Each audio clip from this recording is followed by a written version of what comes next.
Good evening.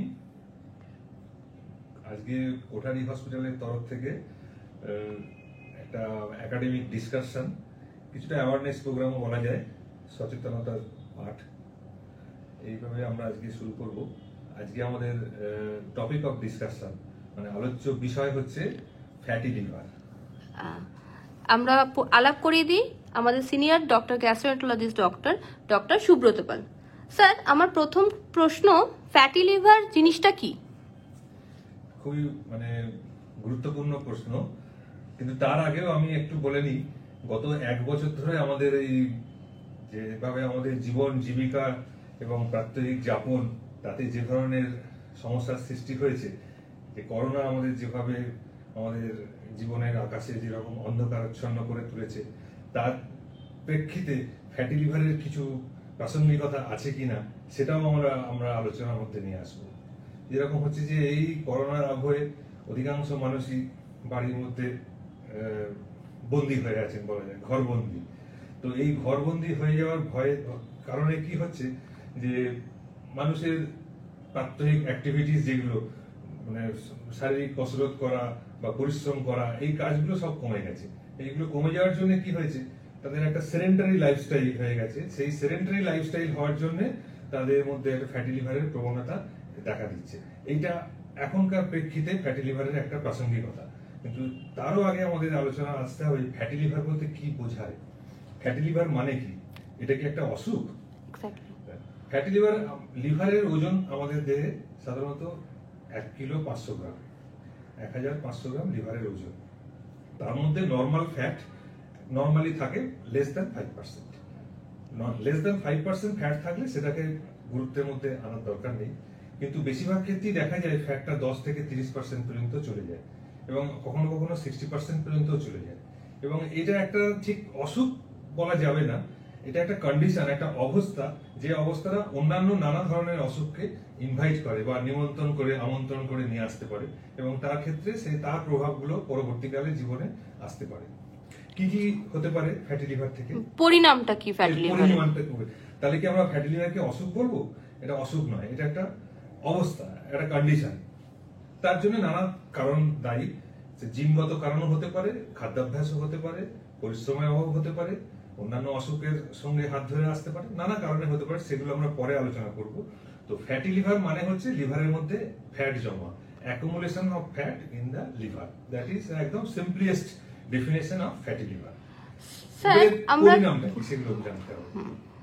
পরিণামটা হচ্ছে কি, fatty লিভারের যাত্রাপথ কিন্তু সুদীর্ঘ যাত্রাপথ, ধরা যায় সারা জীবন ধরেই ফ্যাটি লিভার আমাদের সঙ্গী হতে পারে, এবং প্রতিটা কতগুলো তার অবস্থা আছে, কতগুলো তার স্টেজ আছে, সেই স্টেজ অনুযায়ী তার অসুখের বহিঃপ্রকাশ কখনো ঘটতেও পারে, কখনো নাও ঘটতে পারে। কি কি স্টেজগুলো হতে পারে, কিভাবে তাহলে ফ্যাটটা কেন লিভারটাকে ড্যামেজ করে, সেগুলো আমাদের জানতে হবে। লিভারটা কেন ড্যামেজ হয়? লিভার ফ্যাট জমলে অন্যান্য শরীরের অন্যান্য অংশেও ফ্যাট জমে, লিভারেও ফ্যাট জমে, তাই লিভারের ফ্যাটটা কেন ক্ষতিকারক হয় সেটা জানতে হবে। অ্যাকচুয়ালি কি হয় যে এক্সেসিভ ফ্যাট যখন লিভারের মধ্যে জমা হয়, হেপাটোসাইটস এর মধ্যে যখন ফ্যাটটা জমা হয়, সেই হেপাটোসাইটসটা ফ্যাটটাকে একটা সার্টেন লেভেলের পরে তখন বডি ভাবতে শুরু করে ইট ইজ নট রিকোয়ার্ড, এটা আমাদের প্রয়োজনীয় নয়, প্রয়োজনীয়। তখন এটাকে ফরেন হিসেবে ভাবতে শুরু করে বডির ডিফেন্স মেকানিজম। ফরেন হিসেবে ভাবতে চেষ্টা করার সঙ্গে সঙ্গে কি হবে, বডির ইমিউন সিস্টেম তখন অ্যাক্টিভেটেড হয়ে যায়। বডির ইমিউন সিস্টেম চেষ্টা করে যে ওই ফ্যাটটাকে কিভাবে আমরা বার করে দেবো বডি থেকে। তো লিভারের সেলের মধ্যে যখন ফ্যাট আটকা পড়ে গেছে, সে তার লিভার সেলের মধ্যে যখন সে ফ্যাটটা বন্দী হয়ে গেছে, হেপাটোসাইট মানে লিভার কোষ, যকৃতের যে কোষ আছে তার মধ্যে ফ্যাটটা আটকে গেছে, ওটা আটকে গেছে। তাহলে ওটাকে বার করার উপায় কি? বার করার উপায় হচ্ছে, সব থেকে সোজা উপায় হচ্ছে সেলটাকে মেরে ফেলা। তো বডির ইমিউন সিস্টেম কি চেষ্টা করবে, ওই সেলটাকে ডিস্ট্রয় করে দেবে। এবং এই যে ডিস্ট্রয় করে দিচ্ছে, যখন ডিস্ট্রয় হয়ে যাচ্ছে, তখনই তার ইনফ্লামেশন হচ্ছে, প্রদাহ হচ্ছে। ইমিউনোলজিক্যাল রিঅ্যাকশন হওয়ার জন্য ফ্যাট সেলস গুলো, ফ্যাট কন্টেনিং লিভার সেলস গুলো আস্তে আস্তে ডিস্ট্রয়েড হচ্ছে, এবং সেই জায়গায় ইনফ্লামেটরি সেলস গুলো আসছে, প্রদাহ তৈরি হচ্ছে, হয়ে ফাইব্রোসিস হচ্ছে। এইটা হচ্ছে বেসিক জিনিস। তো এই ফাইব্রোসিস হচ্ছে এই যে ভাঙা গড়া, একদিকে লিভার সেল গুলো ভেঙে যাচ্ছে, আবার অন্যদিক থেকে কি বডির আরেকটা মেকানিজম আছে, সে চেষ্টা করছে সেটাকে আবার রেস্টোর করা। মানে লিভারের মধ্যে এই ভাঙা গড়ার খেলাটা চলতে থাকছে, অনবরত চলতে থাকছে for through out the life.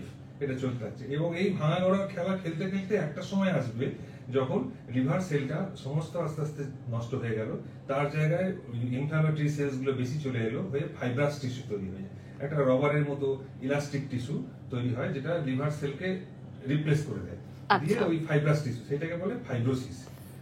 আবার এর মধ্যে আবার ব্যাপার আছে যে শরীরের মধ্যে এমন মেকানিজম আছে ওই ফাইব্রোসিস পার্টটাকে আবার গলিয়ে দেওয়ার মতো একরকম প্রসেস, সেটাও চলতে থাকে। এখানেও একটা ভাঙা গড়ার খেলা, মানে বডি চেষ্টা করছে নর্মাল জায়গায় মেনটেন করতে, আর ফ্যাটটা ইমিউন সিস্টেম চেষ্টা করছে ওটাকে আবার সরিয়ে দিতে।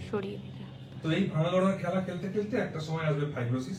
তাহলে প্রথম অবস্থা হচ্ছে ফ্যাটি লিভার, তারপরের অবস্থা হচ্ছে প্রদাহ বা ইনফ্লামেশন, তারপরের অবস্থা হচ্ছে ফাইব্রোসিস।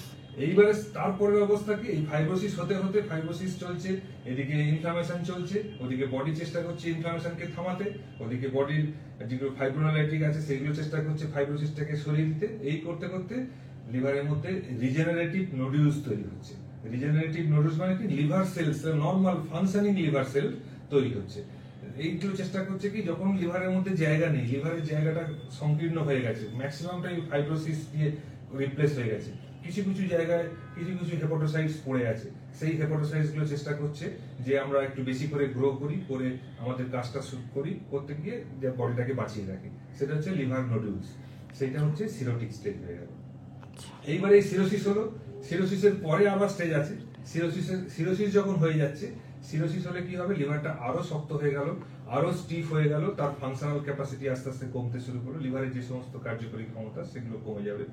আর লিভারের মধ্যে দিয়ে যে রক্ত সঞ্চালন যেটা হয়, যেটা খাদ্যটাকে ইন্টেস্টিন থেকে নিয়ে লিভারের মধ্যে চলে যায়, গিয়ে তারপরে সারা শরীরে সাপ্লাই হয়, সেই রক্ত সঞ্চালনটাও আস্তে আস্তে কমে যায়। রক্ত সঞ্চালন যখন কমে গেল, তখন লিভারকে বাইপাস করে রক্তটা চেষ্টা করবে শরীরের অন্যান্য জায়গায় পৌঁছতে। তখন হয়ে গেল পেটের মধ্যে জল চলে এলো, যেটাকে বলে অ্যাসাইটিস, ইসোফেজিয়াল ভেরিক্স। এগুলো পরপর তার যে সমস্ত কমপ্লিকেশন গুলো পরপর তার হাত ধরে ধরে আসতে শুরু করবে। এটা হচ্ছে পুরো ফ্যাটি লিভার থেকে তার অসুখের জন্ম, তার বৃদ্ধি, তার ম্যাচুরিটি এবং তার শেষ। এটা হচ্ছে পুরো ব্যাপার। কি করে স্যার আমরা বুঝবো যে ফ্যাটি লিভার আছে? অ্যাকচুয়ালি ফ্যাটি লিভার কি করে বুঝবেন, সেটা মানে সাধারণত ফ্যাটি লিভার কোনো সিমটম দেয় না, এটা সাইলেন্ট কিলার বলা যেতে পারে। কখনো কখনো এটা সামান্য একটু পেটে ব্যথা বা একটু স্ট্রেচিং পেইন এই ধরনের হতে পারে, কিন্তু বেশিরভাগ ক্ষেত্রেই কিছু হয় না। সাধারণত এটা অনেক সময় অন্য টেস্ট করতে গিয়ে, অন্য কারণে আলট্রাসোনোগ্রাফি করতে গিয়ে ধরা পড়ে, বা অন্য কারণে লিভার ফাংশন টেস্ট করতে গিয়ে ধরা পড়ছে যে একটু তার লিভার ফাংশন অ্যাবনর্মালিটিস আছে, সেসব ক্ষেত্রে ফ্যাটি লিভার ধরা পড়ে। আর যদি যাদের দেখা যায় যে খুব বেশি বয়স বা ওজন বেশি হয়ে আছে, বা অন্যান্য শারীরিক অসুখ আছে যেরকম ডায়াবেটিস, যেরকম ডিসলিপিডিমিয়া মানে কোলেস্টেরল বেশি, ট্রাইগ্লিসারাইড বেশি, এই ধরনের যদি সমস্যা কারোর থেকে থাকে, বা বাড়ির ফ্যামিলিতে কারোর যদি দেখা যায় যে তার লিভার সিরোসিস আগে হয়েছে, বাবা মা বা ভাই বোন এরকম ক্ষেত্রে, তাদের ক্ষেত্রে এই ফ্যাটি লিভারের স্ক্রিনিংটা দরকার, এবং ফ্যাটি লিভার আছে কি নেই আগে থেকে জেনে নেওয়াটা উচিত। স্যার আরেকটা কোশ্চেন, সব ফ্যাটি লিভারই কি বিপজ্জনক? না, সব ফ্যাটি লিভার বিপজ্জনক নয়। এটা একটা খুব ভালো কোশ্চেন এবং খুব প্রাসঙ্গিক প্রশ্ন। ফ্যাটি লিভার মানেই জীবন শেষ হয়ে যাওয়া নয়, ফ্যাটি লিভার মানেই লিভার সিরোসিস নয়, ফ্যাটি লিভার মানেই লিভার ক্যান্সার নয়। ফ্যাটি লিভার এমন একটা অবস্থা, এটা অন্যান্য রোগের ইন্ডিকেট করে, তার দিক নির্দেশ করে, যে তার ফ্যাটি লিভার থাকলেই যে তার লিভার সিরোসিস হয়ে যাবে সেটা কিন্তু নয়। 100 জন লোকের যদি এরকম স্ট্যাটিস্টিক যদি আমরা দেখি, যে যেটা সংখ্যা তত্ত্বের ভিত্তিতে যদি আমরা আলোচনায় আসি, তাহলে দেখা যায় যে 100 জন ফ্যাটি লিভার রোগীকে আমরা 15-20 বছর বা 30 বছর ধরে ফলো আপ করি, তাহলে দেখা যাবে যে 15 থেকে 20% লোকের একটা স্টেজে গিয়ে লিভার সিরোসিস হচ্ছে। তো খুব রাতারাতি কিছু হয় না, ম্যাক্সিমাম লোকেরই কিছু হয় না। এবং আমাদের দেশে যদি দেখা যায় আলট্রাসোনোগ্রাফি করে বা অন্যান্য টেস্ট করে যদি ফ্যাটি লিভারের ইনসিডেন্স বা প্রিভ্যালেন্স দেখা যায়, অন্ততপক্ষে 30-40% লোকের ফ্যাটি লিভার এখন পাওয়া যাবে। আচ্ছা, হ্যাঁ, আচ্ছা স্যার আরেকটা কোশ্চেন, ফ্যাটি লিভার হলে আমরা কি করব? ফ্যাটি লিভার হলে সবার আতঙ্কিত হওয়ার কিছু নেই। অনেকেই আছে দেখেছি যে ফ্যাটি লিভারের একটা আলট্রাসোনোগ্রাফি রিপোর্ট নিয়ে ডাক্তারের পেছনে, ডাক্তার চেম্বার নানা জায়গায় ঘুরে বেড়াচ্ছে, নানা রকমের টেস্ট করছে। এত আতঙ্কিত হওয়ার কিছু নেই। ফ্যাটি লিভারটা একটা সাধারণ অবস্থা, এটা খুব অসুখও নয়। অসুখের পর্যায়ে কখন বলবো সেটাও আছে, যে সবসময় এটাকে অসুখ বলা যাবে না ফ্যাটি লিভারকে। ফ্যাটি লিভার একটা অবস্থা, একটা স্টেট, যেখান থেকে অন্যান্য অসুখ সূত্রপাত হতে পারে। তো সেক্ষেত্রে একজন যেটা করণীয় হচ্ছে, ফ্যাটি লিভার যদি কারো ডায়াগনোসিস হয়, তার একজন ফিজিশিয়ান বা গ্যাস্ট্রোএন্টারোলজিস্ট অথবা লিভার স্পেশালিস্টের সঙ্গে কনসাল্ট করা উচিত। কনসাল্ট করে তার সেই ফ্যাটি লিভারটা ওনার ক্ষেত্রে ওই পার্টিকুলার পেশেন্টের ক্ষেত্রে কতটা বিপজ্জনক হতে পারে বা কি অবস্থায় সেটা আছে সেইগুলো একটু অ্যাসেস করে বা অ্যানালিসিস করে ইভ্যালুয়েট করা দরকার। আচ্ছা স্যার, ফ্যাটি লিভার যদি আমাদের থাকলো তাহলে আমাদের ফুড হ্যাবিট বা আমাদের রেগুলার খাদ্যাভ্যাসটা কিরকম হবে? ঠিক, ফ্যাটি লিভারের সঙ্গে খাদ্যাভ্যাসের একটা বিশেষ যোগাযোগ আছে, কারণ ফ্যাটি লিভার হচ্ছে একটা মেটাবলিক সিনড্রোম, তার একটা অংশ। মেটাবলিক সিনড্রোমের মধ্যে যেরকম ওবেসিটি থাকছে, যেরকম ডায়াবেটিস থাকছে, যেরকম ডিসলিপিডিমিয়া থাকছে, যেরকম কার্ডিয়াক প্রবলেম থাকছে, মানে ইসকেমিক হার্ট ডিজিজ, ঠিক সেরকম ফ্যাটি লিভার। তো এর মধ্যে একসঙ্গে সবগুলো মিশিয়ে থাকে। এবং খাদ্যাভ্যাস সম্বন্ধে একটা বিরাট রকমের মিথ নানা জায়গায় কাজ করে। কেউ বলে এইটা খাও, কেউ বলে ওইটা খাও, কেউ বলে খাবে না, নানা রকমের একটা মিথ কাজ করে থাকে। তো আমাদের এটা সবার আগে জানতে হবে যে আমাদের খাদ্যের মধ্যে কি কি কম্পোনেন্ট থাকে, আমরা খাবার যেগুলো ডেলি খাই তার মধ্যে কি কি জিনিস আমরা খাই সেইটা প্রথম আমাদের ভাবতে হবে। আমাদের খাবারে বেসিক 3টে কম্পোনেন্ট থাকে, একটা হচ্ছে প্রোটিন, একটা হচ্ছে ফ্যাট এবং একটা হচ্ছে কার্বোহাইড্রেট। তার মধ্যে কার্বোহাইড্রেট এবং ফ্যাট এই দুটোই কিন্তু শরীরের মধ্যে ফ্যাটি লিভারের সৃষ্টি করে। ফ্যাটটা যখন খাওয়া হয়, ফ্যাট দু রকমের ফ্যাট আছে, একটা হচ্ছে স্যাচুরেটেড ফ্যাট, একটা হচ্ছে আনস্যাচুরেটেড ফ্যাট। স্যাচুরেটেড ফ্যাটটা কিন্তু বেশি পরিমাণ ক্ষতিকারক, কারণ আনস্যাচুরেটেড ফ্যাটটা আপনার যেটা মেনলি অ্যানিম্যাল অরিজিনাল ফ্যাট, সেইটা শরীরের মধ্যে ডাইরেক্টলি ইনকর্পোরেটেড হয়ে যায়, লিভারের মধ্যে ডাইরেক্টলি জমে যায় এবং তার নানা রকমের মেটাবলিক কনসিকুয়েন্সেস হয়। তাই স্যাচুরেটেড ফ্যাটটা যতটা কম খাওয়া যাবে তত ভালো। আর আনস্যাচুরেটেড ফ্যাটের মধ্যে যেগুলো আছে polyunsaturated, monounsaturated fat, যেগুলো শরীরের পক্ষে ভালো এবং লিভারের পক্ষেও ভালো এবং কার্ডিয়াক এর জন্য ভালো, সেই ধরনের খাবারগুলো খেতে হবে। মোনো আনস্যাচুরেটেড ফ্যাটের মধ্যে যেরকম আছে আপনার অলিভ অয়েল বা আপনার ফিশ অয়েল, এই ধরনের খাবারগুলো কিন্তু খুব মানে লিভারের পক্ষেও ভালো এবং এই metabolic syndrome as whole metabolic সিনড্রোমের পক্ষে খুবই গুরুত্বপূর্ণ। আর 2 নম্বর পয়েন্টে আসি, সেটা হচ্ছে কার্বোহাইড্রেট। কার্বোহাইড্রেটটাও কিন্তু, যদিও আমরা চাল খাচ্ছি, চালের আটা বা চালের মানে রাইস প্রোডাক্টগুলো খাচ্ছি, সেগুলো কার্বোহাইড্রেট, কিন্তু এক্সেসিভ কার্বোহাইড্রেট যখন আমরা ইনটেক করছি সেটা কিন্তু আলটিমেটলি লিভারে গিয়ে ফ্যাটে কনভার্ট হয়ে যাচ্ছে, গিয়ে জমা হচ্ছে। কাজে কার্বোহাইড্রেটটা সম্বন্ধে সচেতন থাকতে হবে। কার্বোহাইড্রেট যতটা কম খাওয়া যায় তত ভালো। আর ফ্যাট মধ্যে স্যাচুরেটেড ফ্যাটটা অ্যাভয়েড করে আনস্যাচুরেটেড ফ্যাট খাওয়াটা যুক্তিযুক্ত। স্যার, কতটা পরিশ্রম বা শারীরিক কসরত আমাদের ডেইলি লাইফে আনতে হবে? ফ্যাটি লিভার ম্যানেজমেন্টের মধ্যে কিন্তু এখনো পর্যন্ত ফ্যাটি লিভারের কিন্তু কোনো ওষুধ বা সেরকম মেডিসিন কিন্তু কিছু সেভাবে নেই, স্পেসিফিক ওষুধ কিছু নেই। ফ্যাটি লিভারেরও নেই, ফ্যাটি লিভারের পরবর্তী পর্যায়ে যেটা ইনফ্লামেটরি, যেটাকে স্টিয়াটো হেপাটাইটিস বলে, তারও নেই, এবং তারপরে যে ফাইব্রোসিস, তারও কিন্তু সেরকম মেডিসিন এখনো পর্যন্ত নেই। কাজেই যে আমাদের যেভাবে হোক ফ্যাটটা লিভার থেকে কমাতে হবে, লিভার থেকে ফ্যাটটা বার করতে হবে। সেটা করতে গেলে একটা হচ্ছে ডায়েটারি রেস্ট্রিকশনস, আর 2 নম্বর হচ্ছে এক্সারসাইজ। এই দুটো জিনিস আমাদের করতে হবে। এবং এক্সারসাইজটা করে আমাদের যেটা করতে হবে যে বডি ওয়েট রিডিউস করতে হবে, অ্যাবডোমিনাল ফ্যাটটা কমাতে হবে। বিশেষ করে অ্যাবডোমিনাল ফ্যাটটা ইজ মোর ইম্পর্টেন্ট দেন আপনার পেরিফেরাল ফ্যাট। সেজন্য অ্যাবডোমিনাল ফ্যাটটা কমাতে গেলে এক্সারসাইজ করতে হবে, সাধারণত 30 to 45 minutes brisk walking. Brisk walking মানে হচ্ছে এমন হাঁটতে হবে যে হাঁটার পরে আপনার একটু সোয়েটিং হয়, মাইল্ড সোয়েটিং হবে। এই মাইল্ড সোয়েটিংটা যদি হয় তাহলে বুঝবেন যে আপনার হাঁটাটা হচ্ছে। তবে একটা জিনিস এক্ষেত্রে মানে চেতাবনী দিয়ে রাখা উচিত, যেটা হচ্ছে কি, যে প্রথমেই যদি কোনো পেশেন্টকে বলা হয় যে প্রথম দিন থেকেই সে 45 মিনিট হাঁটতে শুরু করলো, আমরা জানি না তার কার্ডিয়াক প্রবলেম আছে কিনা, আমরা জানি না তার ইসকেমিক হার্ট ডিজিজ আছে কিনা, সেক্ষেত্রে তার প্রবলেম হতে পারে।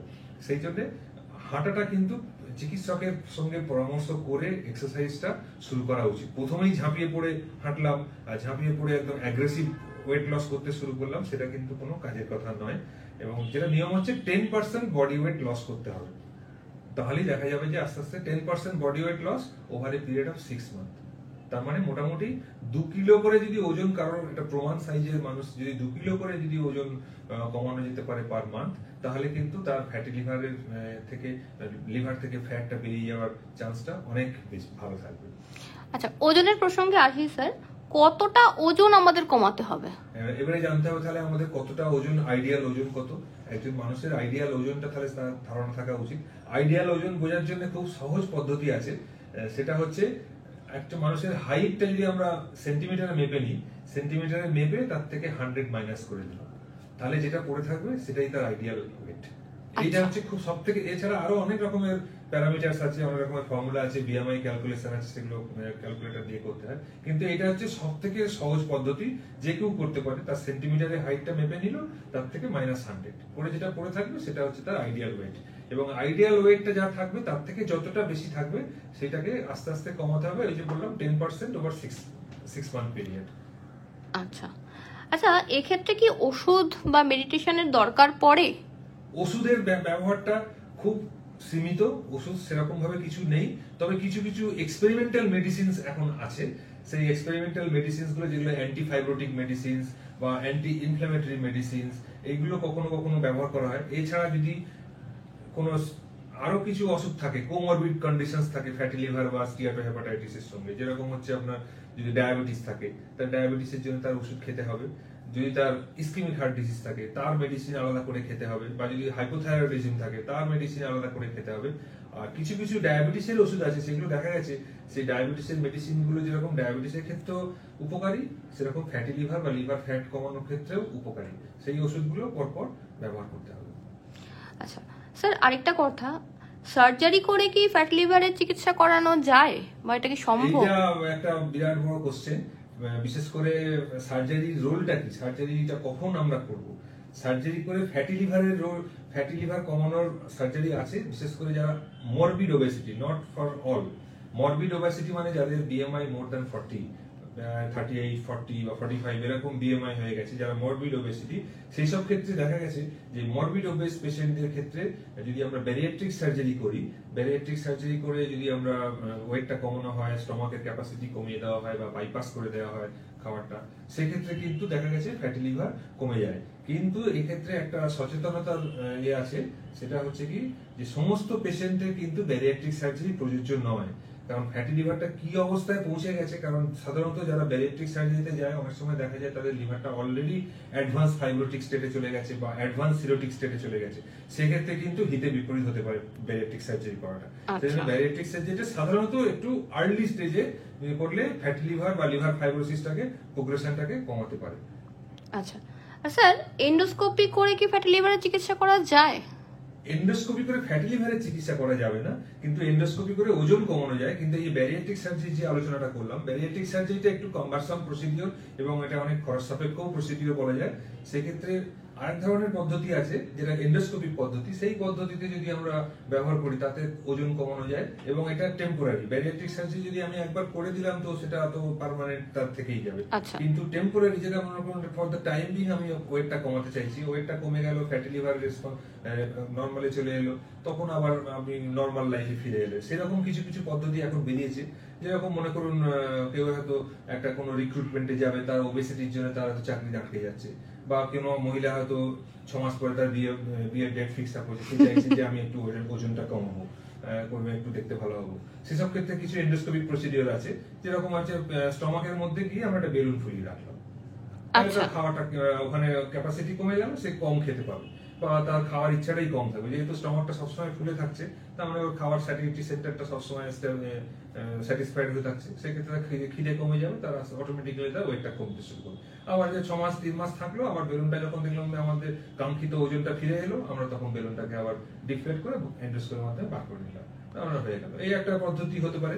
আবার আরেকটা পদ্ধতি আছে, সেটা হচ্ছে কি যেমন হচ্ছে ডিওডিনাল রিসার্ভিসিং। মানে ডিওডিনাম থেকে কতগুলো হরমোনস, কতগুলো কেমিক্যালস বের হয়, যে কেমিক্যালস গুলো গিয়ে ফ্যাট অ্যাবজর্পশনকে হেল্প করে বা আপনার গ্লুকোজ মেটাবলিজমকে হেল্প করে। সেই জন্য আমরা ডিওডিনাল মিউকোসাটাকে যদি আমরা গরম জল দিয়ে বা কোনো হিট জেনারেটিং মেশিন দিয়ে ওটাকে যদি পুড়িয়ে দিই বা ড্যামেজ করে দিই, তাহলে ওখান থেকে ওই অ্যাবজর্পশনটা কমে যায়। এটা এক ধরনের এন্ডোস্কোপিক প্রসিডিওর।